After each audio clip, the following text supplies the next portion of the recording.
السلام علیکم ورحمت الله وبرکاتو. ټول ملګرو ته سلامونه. امید لرم چې ښه به یې. امیرې د تاکال چې کوم دی یو ځل بیا ګرفتار شوی دی. چا ګرفتار کړی دی؟ ولې ګرفتار کړی دی؟ ډېر ملګري وایي چې یاره هغه زوړ کیس پې د نن تقریبا یو کال وړاندې یا یو څو میاشتې وړاندې چې کوم کیس کړی و هغه کوم کنسل چې وایرل شوي و هغه په ټول محکمه چې کوم سرکاري محکمه وه کنسلې وه، نو وایي چې یاره هغه کیس په دوباره راچوت شوی دی. نو کوشش وکړئ ملګرو ویډیو سره تر اخره پورې وګورئ چې یاره په څه وجه ګرفتار شوی دی او په کومه تاڼه کې دی. امیرې د تاکال تاسو به چې یاره د تاکال ورسره راشي نو بس امیر او د تاکال دی.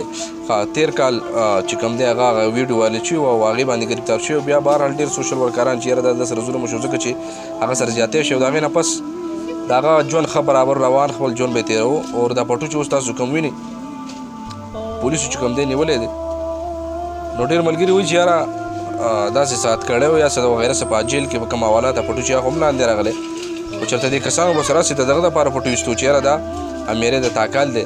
او بیا تاسو له پته چې یاره دا پښتانه اکثر مینهوالي نو بیا سیلفي چې کوم دی وباسي خپله مینه ظاهري.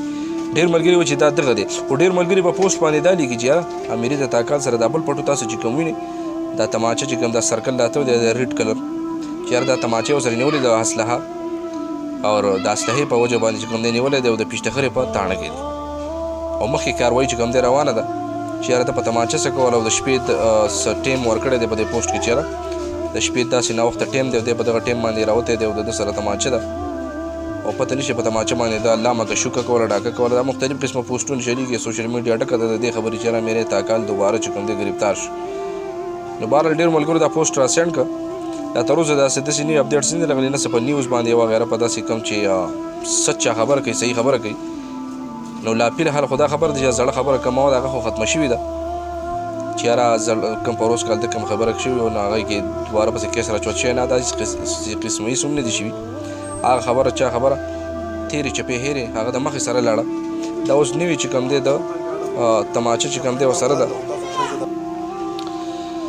نو را داسې هېڅ قسمه نوي څه اپډیټس نه دي راغلي او انشاءالله د نیوز د هغې چې کوم دی انتظار به کوو چې یاره امیر د تاکالی چې کوم دی ولې ګرفتار شوی دی او اوس مطلب څنګه چې ما وایو چې یاره پیشتخرې په تاڼه کې خو دی خو د دې نه پسې پته نه لګي چې یاره جهیل ته وځي او که نه او لا داسې مقدمه چې کوم دا پلانه ده دغه شوې چې یاره د په دې اسلحه کول څه ټول ډیټیل به انشاءالله ستاسو سره بیا په بله ویډیو کې شریکوو چې کله خبر نوی راغی خو که چې د نوی خبر زموږ لاس راغی نه بیا خو د ځانه چې کوم دی ویډیو څوک نشي جوړولی دروغ یا او دا ډېر ملګري پکې اکثر لګیا وي چې یاره دوباره کیس پرې راچوت شو نو هغه کیس د مخې سره ختم شوی دی. دا اوس د نوي خبره ده. نو پولیس انشاءالله تفتیش شروع کړی دی او په پیشتخرې په تاڼه کې دی فی الحال. نو ملګرو دا دغه نننۍ ویډیو چې یاره په دې وجه ګرفتار شوی چې یاره اسلحه ورسره وه هغوی به دې تپوس کوي چې یاره اسلحه ستا سره په دې ټیم باندې کول تا په اسلحه باندې څه. ملګرو که دا ویډیو مو خوښه شوي ویډیو سره لایک کړئ، مخکې شیر کړئ، چینل سره سبسکرایب کړئ.